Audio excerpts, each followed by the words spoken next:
War never changes. For that matter, Company of Heroes hasn't changed all that much either. Company of Heroes 2 may not be the revolution the original was, but it is still a heart-pounding strategy game with an array of solo and multiplayer confrontations.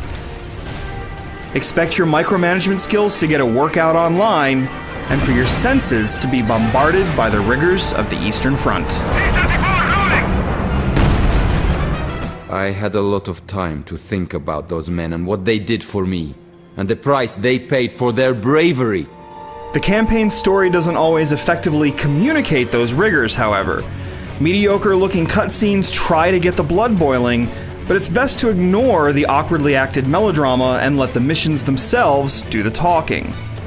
The best of them demonstrate the hopelessness of the individual soldier, and even early missions impress upon you the disposability of your Soviet troops.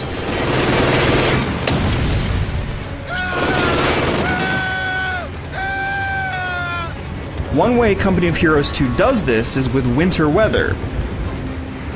Look at these tracks. On snowy maps, the fearsome rush of cold makes for chilly soldiers. Infantry might need a warm fire or an available structure to avoid succumbing to death. Soldiers trudge through drifts of snow, and crossing an icy pond could prove fatal if the weight of a tank is too much for the flimsy ice to handle.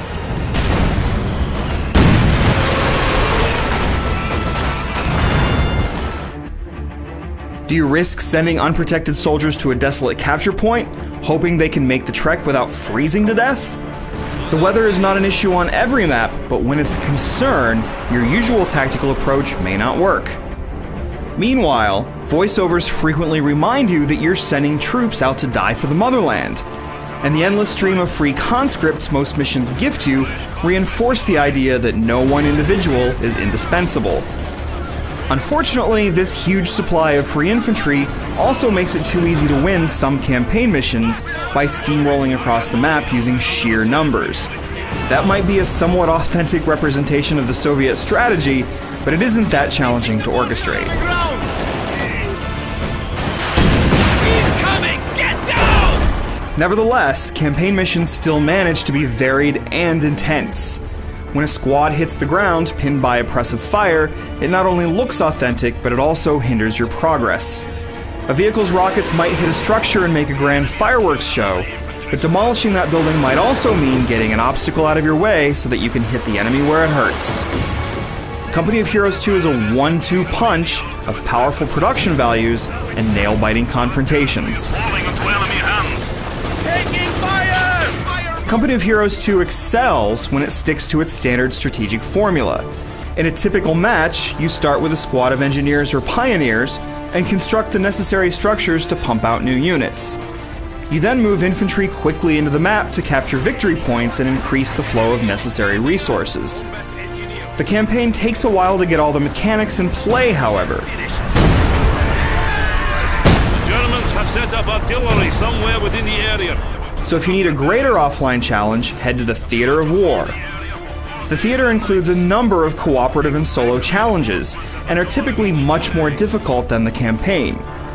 While the campaign is focused on the Soviets, the theater includes both USSR and German missions, some of which are wildly intense.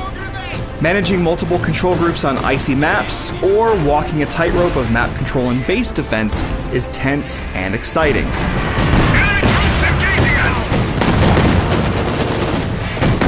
It's online that you see Company of Heroes 2's best moments. There are a few balance issues to contend with, but it can be a thrill to face evenly matched competition.